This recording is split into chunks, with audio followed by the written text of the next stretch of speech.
the last video we learned how to cut our clips in order to sort of shorten them and make them a little bit more coherent and make our video nicer.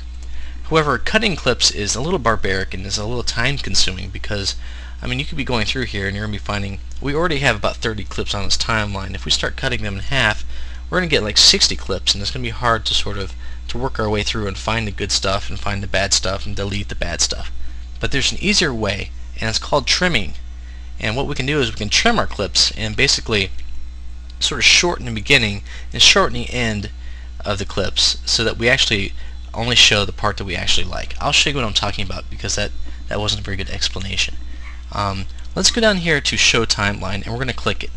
And we're going to go into the timeline view. And we've not been really into this view much yet, but this view is actually very powerful, and the timeline is pretty much how other editing programs work. This is the only way they work. They don't have that simplified storyboard.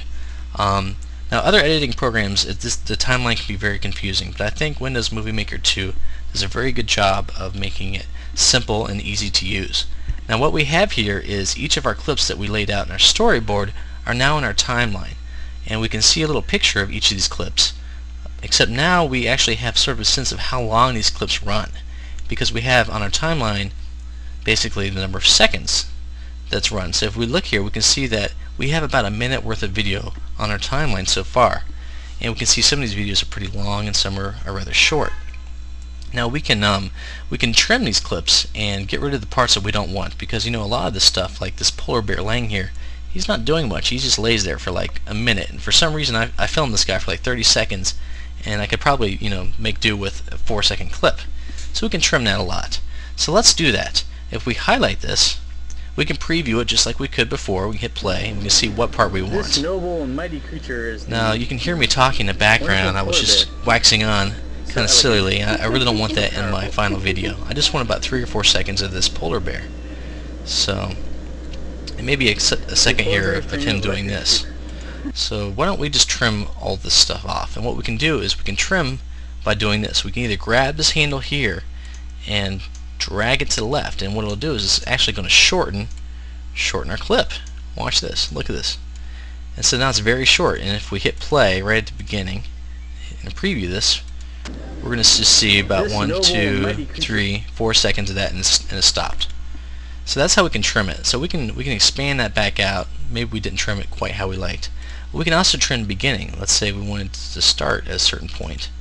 We can say, let's say we didn't want this back view. We just wanted, let's go forward a little bit more. We just wanted him sleeping like this. We could trim the beginning by dragging the beginning forward to that point and letting go. And then we'll only see that part of the polar bear sleeping. So that's a really nice way to trim clips. The polar bear's dream of electric sheep. And let's stop.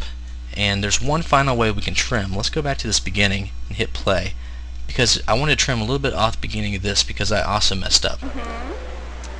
Alright, so I wanted it to start about right here. Now it's really hard for me to drag this trim to get it to start right exactly where that line is where I'm at. Now we could just zoom in here with this magnifying glass, make this a little bit bigger, scroll to the left, and I could trim by just dragging it here. But there's another way, and what we can do is we can go up to Clip and set Start Trim Point and click this, and it will do the same thing. And we can also set End Trim Point as well. So if we do that, it'll start right where we wanted, and I hit play, and it's starting exactly where I want.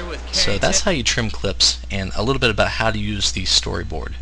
Let's zoom back out just to keep everything back in perspective, and that's how you do it.